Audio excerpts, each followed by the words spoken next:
시간 우리에게 주시는 하나님의 말씀 사사기 16장 1절에서 5절까지 말씀입니다. 구약성경 386쪽입니다. 삼손이 가사에 가서 거기서 한 기생을 보고 그에게로 들어갔더니 가사 사람들에게 삼손이 왔다고 알려지매 그들이 곧 그를 에워싸고 밤새도록 성문에 매복하고 밤새도록 조용히 하며 이르기를 새벽이 되거든 그를 죽이리라 하였더라. 삼손이 밤중까지 누워있다가 그 밤중에 일어나 성 문짝들과 두 문설주와 문 뒷장을 떼어가지고 그것을 모두 어깨에 메고 헤브론 앞산 꼭대기로 가니라. 이후에 삼손이 소래골짜기에 들릴라라 이름하는 여인을 사랑하며 블레셋 사람의 방백들이 그 여인에게로 올라가서 그에게 이르되 삼손을 베어서 무엇으로 말미암아 그 큰 힘이 생기는지 그리고 우리가 어떻게 하면 능히 그를 결박하여 굴복하게 할 수 있을는지 알아보라. 그리하면 우리가 각각 은 1,100개씩을 내게 주리라 하니. 아멘. 샬롬, 주님의 평강이 함께하기를 소원합니다. 네. 오늘 본문은 사사기 오늘 본문은 잘 읽어보면 잘못된 만남 이야기 같지만 본질은 죄의 유혹에 대한 이야기입니다. 사사기에 등장하는 마지막 사사, 우리가 잘 알고 있는 삼손이죠. 삼손은 블레셋에 항거하는 하나님의 사람으로 크게 쓰임받았습니다. 그런데 삼손에게는 치명적인 약점이 있었습니다. 모든 사람이 약점이 없는 사람은 없겠지만 삼손은 하나님의 사사로서 좀 더 정결한 삶을, 구별된 삶을 살아야 하는데 삼손에게 있는 치명적인 약점이 있었다는 것이죠. 삼손의 치명적인 약점은 여자 문제였습니다. 지금 이 세상에서도 돈 문제, 여자 문제, 권력에 관한 그런 문제, 이런 것들이 이제 여자라는 게 성적인 그런 문제, 돈 문제, 성에 대한 문제, 권력에 대한 문제, 이런 것들이 요즘 세상에서도 이슈가 되고 있고 어떤 사람에게는 우상이 되어 있습니다. 돈과 쾌락과 권력. 그런데 삼손은 여자 문제로 쾌락을 따르는, 쾌락을 찾는 그런 사람이었습니다. 여자 문제로 인해서 자신의 비극적 최후를 맞이하게 됩니다. 참 안타까운 일이죠. 쾌락을 쫓다가 하나님의 사사로서의 사명을 감당해야 되는데 나중에 비극적 최후를 맞이하게 된다는 것이죠. 오늘 본문에 보면 삼손을 유혹하는 한 여인이 등장하는데 들릴라라는 이름입니다.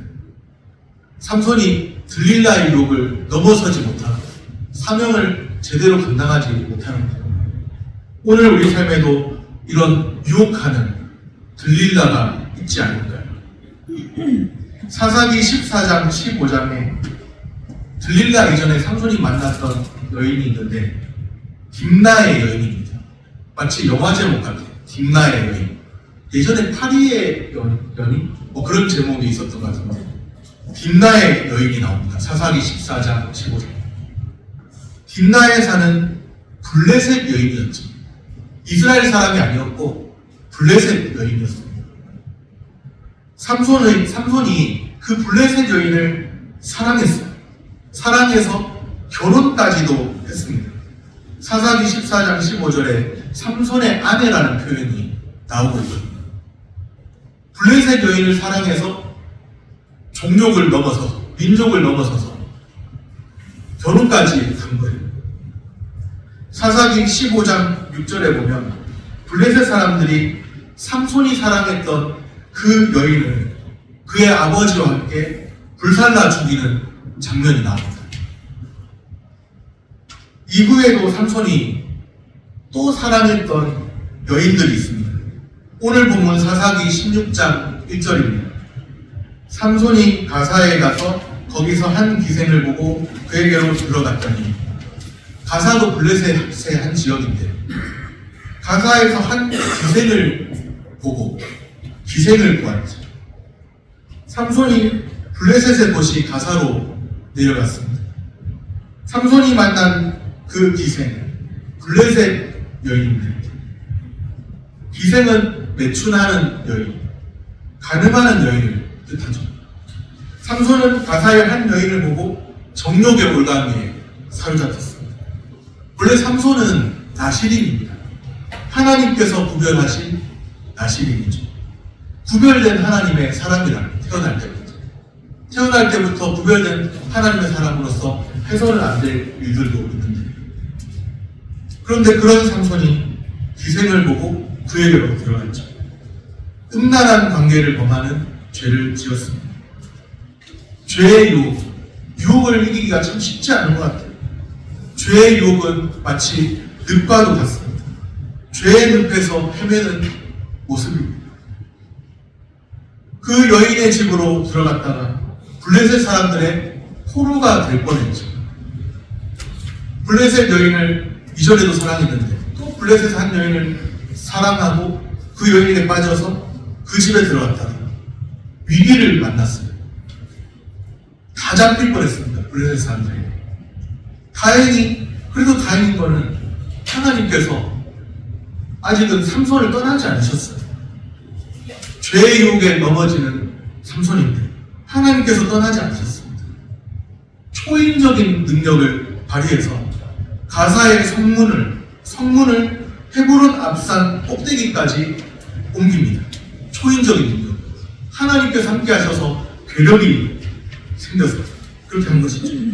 겨우겨우 죄의 유혹에 넘어져서 참 위기에 사로잡힐 뻔했는데 겨우겨우 그 위기를 모면했습니다. 이 정도 되면 정신을 차렸으면 참 좋았을 것입니다. 내가 죄 가운데 넘어지고 범죄하니까 이렇게 큰 위기를 만났구나. 내가 하나님의 사람인데, 구별된 하나님의 사람인데 내가 좀 더 정신을 차리고 깨어 있어야지. 그랬더라면 얼마나 좋았을까. 이 정도 되면 정신을 차렸으면 참 좋았을 것입니다. 블레셋 여인을 한 번도 아니고 두 번씩이나 이렇게 만나죠. 그런데 그 이후에도 또다시 삼손이 사랑한 여인이 있습니다. 놀랄 일이죠. 4절 말씀입니다. 이후에 삼손이 소랫골짜기에 들릴라라 이름하는 여인을 사랑하며 삼손을 파멸로 몰아넣는 운명적인 여인을 만나요. 소랫골짜기에 들릴라입니다. 소랫골짜기는 좋은 포도주의 골짜기, 그런 뜻입니다. 좋은 포도주의 골짜기. 포도주가 많으니까 취할 수 있겠죠. 삼손이라는 이름의 뜻이 무엇이었는지 기억하시는지 모르겠습니다. 작은 태양이라는 뜻입니다. 태양과 같은 작은 태양. 어머니가 삼손을 출생하면서 블레셋의 압제 가운데 살아가는 이스라엘 백성들을 고통 가운데서 건져내는 밝은 빛을 비추는 그 태양과 같이 살아가라는 염원을 담아서 작은 태양, 그렇게 이름을 지었는데 작은 태양이라는 뜻이에요. 그러면 들릴라라는 이름의 뜻은 무엇일까요? 여러 가지 해석이 있습니다. 그 중에 한 가지 해석은 들릴라라는 이름을 밤의 여인으로 보는 것이죠. 삼손은 작은 태양인데 들릴라는 밤의 여인. 들릴라라는 이름을 밤의 여인으로 보는 이것은 확정적으로 볼 것은 아니지만 흥미로운 해석인 것은 분명합니다. 작은 태양과 밤의 여인이 만나게 되는 거예요. 소랫골짜기, 좋은 포도주의 골짜기에서 포도주에 취할 수 있는 좋은 포도주의 골짜기에서 포도주에 취하고 작은 태양이 밤의 여인을 만났습니다. 잘못된 만남이죠. 누군가가 어느 가수가 불렀잖아요. 잘못된 만남. 그 어느 날 너와 내가 이런 가사가 있는데 잘못된 만남. 작은 태양이 밤의 여인을 만났습니다. 잘못된 만남. 곧 밤의 여인은 작은 태양을 삼켜버리고 말고 태양이 삼킴을 당하면 빛을 잃게 되겠죠. 세상을 밝게 비추라. 그런 염원을 담은 그 이름으로 삼손이라고 했는데 작은 태양이 밤의 여인에게 삼킴을 당하면 죄의 유혹에 넘어져서 삼킴을 당하고 빛을 잃게 되겠죠. 삼손이 생애 마지막으로 사랑한 여인 들릴라입니다. 그 이름에는 밤의 여인, 그 이름에는 삼손에게 치명타를 줄 수 있는 독소가 숨겨져 있습니다. 그런데 잘 몰라요. 그 죄의 유혹이 달콤하니까 잘 몰라요. 사랑에 눈멀고 영적인 감각이 상실된 삼손이죠. 전혀 모릅니다. 자신이 마지막에 어떤 최후를 당할지 잘 몰라요. 그 유혹의 쾌락의 맛을, 그 단맛만 볼 뿐이지 그 마지막 결과가 어떤 결과를 낳을지 아직은 몰라요. 안목의 정록에 사로잡혔습니다. 점점 끝을 향해 가는 안타까운 모습이에요. 이 말씀을 듣는 오늘 우리는 어떤 삶을 살아야 할까요? 핵심은 남녀의 잘못된 만남이 아니라 핵심은 절제되지 못한 욕망입니다. 절제되지 못한. 오늘 우리도 절제되지 못한 욕망, 죄의 늪을 헤매는 그런 모습 없을까? 영적 분별력을 가지고 무감각함에서 깨어나야 합니다. 영적 분별력을 가지고 죄의 유혹에서 벗어나야 합니다. 영적 분별력, 죄의 유혹에서 벗어나시기를 바랍니다. 우리는 바로 하나님 앞에서 살아가는 사람들이라는 사실을 기억하시기를 바랍니다. 내가 바로 하나님 앞에 있다. 그것을 기억한다면 영적 분별력으로 모든 무감각을 깨고 다시금 일어날 수 있습니다. 영적 분별력, 내가 하나님 앞에 살아감을 알고서 죄의 유혹에서 벗어나시기를 바랍니다. 삼손이 여자에게 약한 것 블레셋 사람들이 알고서 잘 이용하죠. 그 전에도 블레셋 여인과 결혼해요. 또 다음에도 블레셋 여인. 5절 말씀입니다. 블레셋 사람의 방백들이 그 여인에게로 올라가서 그에게 이르되 삼손을 깨워서 무엇으로 말미암아 그 큰 힘이 생기는지, 그리고 우리가 어떻게 하면 능히 그를 결박하여 굴복하게 할 수 있을는지 알아보라. 그리하면 우리가 각각 은 1,100개씩을 너에게 주리라 하니. 삼손을 깨워서 알아보라. 이제 삼손을 깨려 가는 거예요. 그 여인을 통해서, 그 여인을 이용해서 들릴라를 매수해서 삼손을 굴복시키게 했죠. 삼손은 여인의 게임에 속지 않아야 되는데 삼손을 깨려고 하는 그 게임에 속지 않아야 합니다. 여인의 게임에 속지 않도록 잘 분별해야 하는데 분별력이 없는 것 같아요. 사사기 15장 20절에 보면 의미심장한 말씀이 있습니다. 블레셋 사람의 때에 삼손이 이스라엘의 사사로 20년 동안 지냈더라. 블레셋 사람의 때에 삼손이 이스라엘의 사사로 20년 동안 지냈더라. 몇 년요? 몇 년을 사사로 지냈어요? 20년. 잘 기억하시기 바랍니다. 삼손이 이스라엘의 사사로 지낸 기간은 20년 동안이라고 말씀합니다. 그런데 사사기 13장 1절에 보게 되면 블레셋이 이스라엘 다스린 기간이 40년이라고 기록합니다. 삼손은 20년 동안 사사로 지냈고 블레셋 압제는 40년. 사사기 13장 1절 말씀입니다. 이스라엘 자손이 다시 여호와의 목전에 악을 행하였으므로 여호와께서 그들을 40년 동안 블레셋 사람의 손에 넘겨주십니다. 몇 년 동안 블레셋 사람의 손에 넘겨주셨다고요? 40년. 삼손인 사사로 20년. 삼손은 20년 동안 사사로 활동했죠. 그런데 블레셋의 이스라엘 압제 기간에 비교해서 보면 40년의 딱 절반에 해당하는 기간입니다. 그러니까 블레셋에서 온전히 블레셋 압제에 대항해서 온전히 사사로서 승리한 것이 아니에요. 어느 정도는 사사로서 사명을 감당했는데 그 이전에 그러지 못한 기간이 있어요. 그런 암시를 주고 있죠. 블레셋으로부터 이스라엘을 구원할 사명을 가지고 출생한 삼손입니다. 그런데 삼손이 블레셋의 압제에서 이스라엘을 40년의 압제에서 완전히 구원해내지 못해요.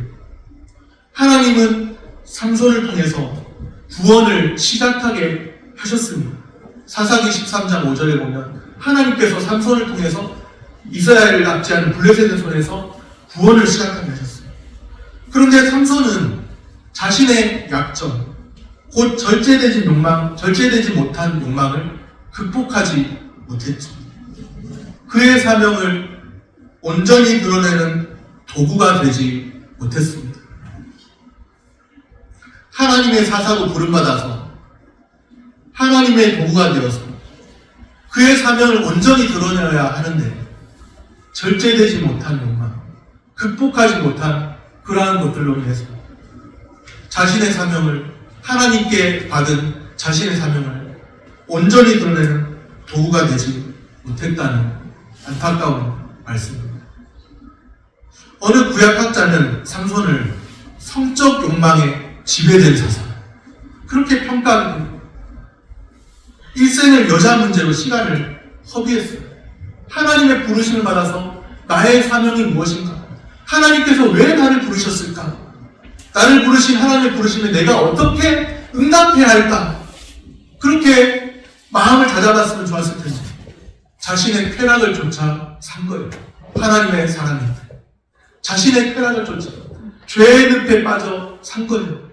그러다 보니 블레셋의 압제로부터 온전히 이스라엘을 구원해내는 그런 일들을 감당해야 함에도 불구하고 그런 온전한 도구로 쓰임받지 못하는 그런 모습을 봅니다. 그런데도 성경은 삼손을 사사라고 불러요.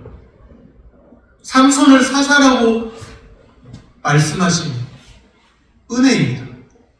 죄에 넘어지고 쓰러지고 쾌락의 유혹에 극복하지 못하는 그런 사람을 하나님이 부르셨다는 그 이유로, 하나님이 지금도 붙들고 계시다는 그 이유로 사사라 불러주심이 은혜인 것이죠. 하늘의 대의가 있는 자는 안목의 정욕을 초월해야 합니다. 오늘 우리가 바로 그런 사람 아닐까요? 하나님께서 부르신 사람들, 하나님께서 우리를 불러 사용하려 하시는 그런 사람들. 하나님의 백성은 영적 공격으로부터 자신을 지켜내야 합니다.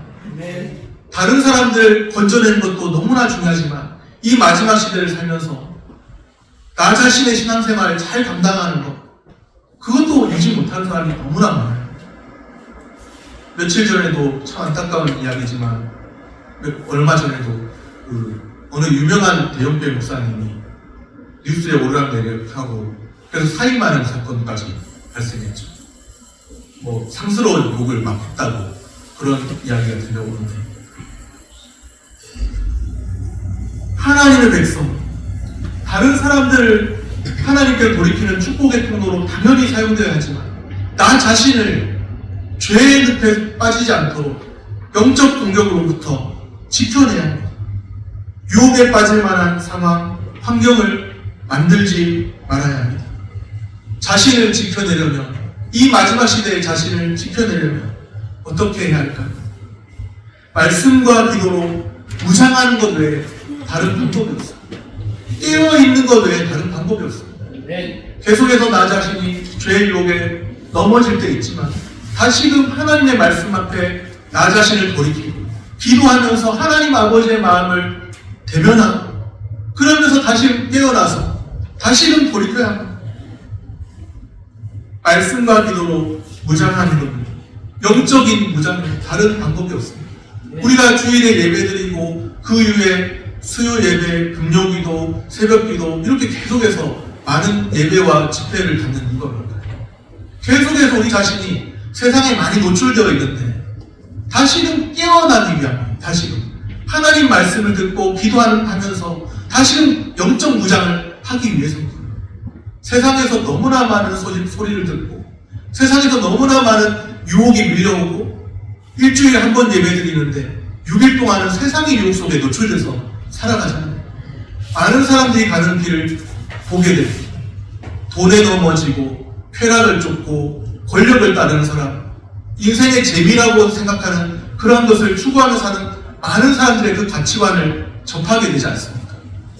일주일에 한 번 주일 예배 드리는 것, 한 번이라도 제대로 드리면 우리의 영이 깨어나겠지만 일주일에 한 번 주일 예배 드리는 것, 세상에서 6일 동안 노출되어서 세상 사람들과 접하면서 많은 말들을 듣고 때로는 우리의 마음이 하나님 말씀을 생각하기보다 세상의 가치관을 따르는 그런 모습일까요? 깨어나야 합니다. 영적 무장을 해야 합니다. 말씀과 기도로 무장하는 것 외에 달리 방법이 없어요. 왕도가 따로 없어요. 말씀과 기도로 자신을 일깨우는 것 외에 다른 방법이 없어요. 하나님 아버지의 마음을 더 알아가야 합니다. 말씀을 보면서 기도하면서 나를 부르신 하나님 아버지의 마음을 더 알아가야 합니다. 오늘 삼손의 그 내용을 통해서, 삼손의 그 말씀을 통해서 죄의 유혹을 벗어나라고 말씀하시고 구별된 하나님의 사람으로 살아가라고 말씀하고 계시지 않습니까? 죄의 유혹을 벗어나서 사명 감당하는 은혜가 있기를 바랍니다. 네. 말씀을 정리합니다. 영적 분별력을 가지고 죄의 유혹에서 벗어나야 합니다. 말씀과 기도로 무장하는 것 외에 다른 방법이 없습니다. 자신을 지켜내는 것이 중요합니다. 죄의 유혹을 벗어나 빛을 잃지 않는 작은 태양으로 사시기를 바랍니다. 네. 기도하겠습니다.